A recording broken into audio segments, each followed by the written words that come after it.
In 1972, to help Iran counter the threat of attack by Russian Foxbats, US President Richard Nixon offered to sell the Shah America's most advanced fighter jet, the F-14 Tomcat. The Shah bought 80 of them and sent his 4 top pilots to train at the base that was made famous by Tom Cruise in the movie Top Gun, located in San Diego, California. Talk to me, Goose. Roger, I got him. Contact 20 left at 30 miles, 900 knots closure. The 4 Iranian pilots would have been familiar with the Top Gun school's aggressor aircraft, the Northrop F-5 Tiger, because in the early 70s, the Imperial Iranian Air Force had 8 squadrons of them.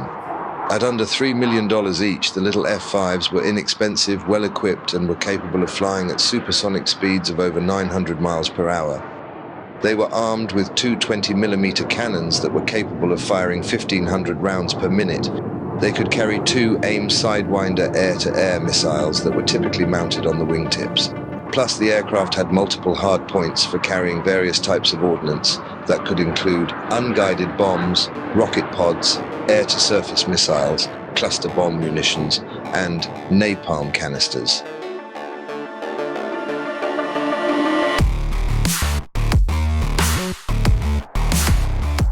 The other American aircraft that the Iranian pilots would have been familiar with is the McDonnell Douglas F-4 Phantom. Under the Shah, the Imperial Iranian Air Force had 225 of these highly capable fighter bombers. The early Phantom Model D could carry 16,000 pounds of ordnance and could cruise at over twice the speed of sound at an altitude of 62,000 feet. Meanwhile, back in America, things weren't going so well.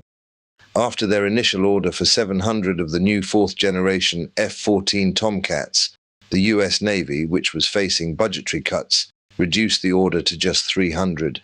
Grumman, the F-14's manufacturer, was severely impacted with an estimated 80,000 jobs affected. Therefore, when the Shah of Iran, who'd seen the Tomcats flying at Andrews Air Force Base, placed an order for 80 of them, and arranged for the payment of $2 billion. The Grumman Company and its employees were very grateful.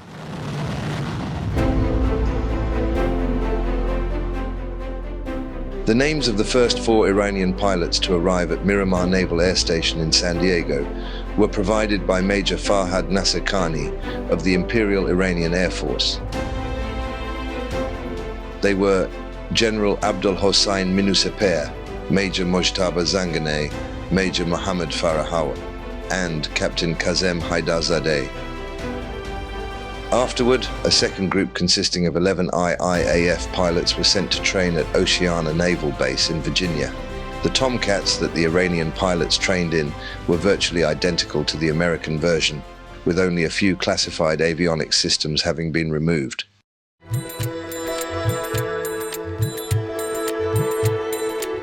Once they were back in Iran, General Minuseper's Khatami Air Base would become the center of Iranian Tomcat operations, along with 1 squadron at Shiraz Tactical Fighter Base. Sadly, all of these Iranian pilots, except for 2, were purged by the Islamic regime beginning in February 1979. Nevertheless, just a year later, Iran's Tomcats played a crucial role by maintaining Iran's air superiority during the 8-year-long Iran-Iraq War. And by the end of that war, Iran's F-14 Tomcats had chalked up 200 kills at a cost of only 8 aircraft.